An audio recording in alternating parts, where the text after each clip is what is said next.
আজকে আমার মিষ্টি পাখিগুলোর একটি বেবি হয়েছে। আজ থেকে প্রায় 18 দিন আগে আমার এই মিষ্টি পাখিগুলো 4টা ডিম দিয়েছিল। ডিম দেওয়ার আগে এদের দুজনার অনেক অনেক ভাব দেখে আমি বাসাতে হাড়ি ঝুলিয়েছিলাম। হাড়ি দেওয়ার সঙ্গে সঙ্গে লক্ষ্য করলাম ফিমেল পাখিটা হাড়ির ভিতর ঢুকে গেল এবং ঠোঁট দিয়ে 4-5টা ঠোকরাচ্ছিল। বুঝতে আর বাকি রইল না, হাড়িটা তার অনেক পছন্দ হয়েছে এবং সে ডিম দিবে। তারপর আমি খাঁচাটার 4-5টা ভালো করে ঢেকে দিলাম এবং হাড়িটা যেই প্রান্তে দিয়েছি সেই দিকটা একদম আবছা অন্ধকার করে দিলাম, যাতে ওর প্রাইভেসি মেনটেন হয় আর ওর অনুভূতিটা এরকম হয় যে এখানে কেউ ওকে ডিস্টার্ব করবে না এবং সে নিশ্চিন্তে সেখানে ডিম দিতে পারবে। দেখতে দেখতে প্রায় 3-4 দিনের ভিতরই পাখি আমার একটি ডিম দিল। এর 2 দিন পর আরো একটি ডিম দিল।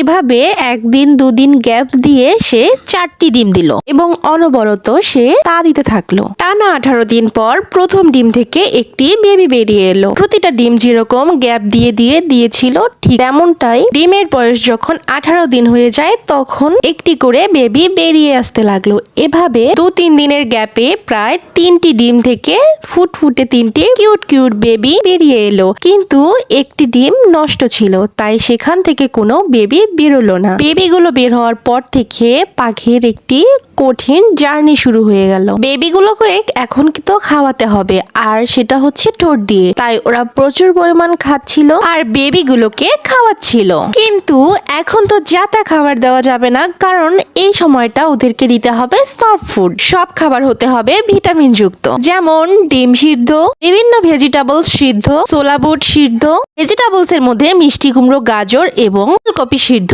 এইগুলো ওদের বেশি পছন্দ। কাঁচার থেকে সিদ্ধ খাবারটা ওদের কাছে বেশি ভালো লাগে এবং বেশি মজা করে খেতে পারে। আর বাচ্চাকে যেহেতু প্রচুর পরিমাণ খাওয়াতে হয়, তাই ঠোঁট দিয়ে তাড়াতাড়ি নিয়ে যাওয়ার সুবিধা হয়ে যায়। মা এবং বাবা মিলে এই কিউট পাখিদের অনেক অনেক যত্ন করছিল এবং দেখতে দেখতে প্রায় 15 দিনের ভিতরে দেখুন কত সুন্দর বড় হয়ে উঠেছে এবং বড় যে বেবিটা ছিল তার গায়ে লোম আসা শুরু করেছে। দেখেই বোঝা যাচ্ছে ওদের বাবার মতো ইয়েলো কালার হবে, কিন্তু ওদের চোখ ছিল রেড কালার। এদের বাবা এবং মায়ের চোখ ছিল ব্ল্যাক কালার। দেখতে দেখতে আমার পাখি প্রায় অনেক বড় হয়ে গেল। সব থেকে যে বড় পাখিটা ছিল সেটা এখন আমার হাতে। বাকি 2টি বেবির মধ্যে সব থেকে ছোট বেবিটা মরে গিয়েছে। এখন অনেক ঠান্ডা ছিল, আর ঠান্ডার সময় ওদের বাবা মা ওদেরকে খাওয়াতে একটু কম বেশি করে ফেলে। এই সময়টা পাখির বাসা প্রতিদিন চেক করতে হয়। একটু ব্যস্ততার কারণে আমি একদিন পর চেক করে দেখি খাবার না পেয়ে বেবিটা অনেক অসুস্থ হয়ে গিয়েছে, কিন্তু ততক্ষণে আর কিচ্ছু করার ছিল না। অনেক চেষ্টা করার পরও বাঁচাতে পারিনি। মাশাআল্লাহ, বাকি 2টো পাখি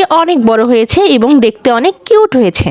এখন আমি ওদের আলাদা খাঁচা রেখেছি। সবাই ওদের জন্য দোয়া করবেন। আল্লাহ হাফেজ।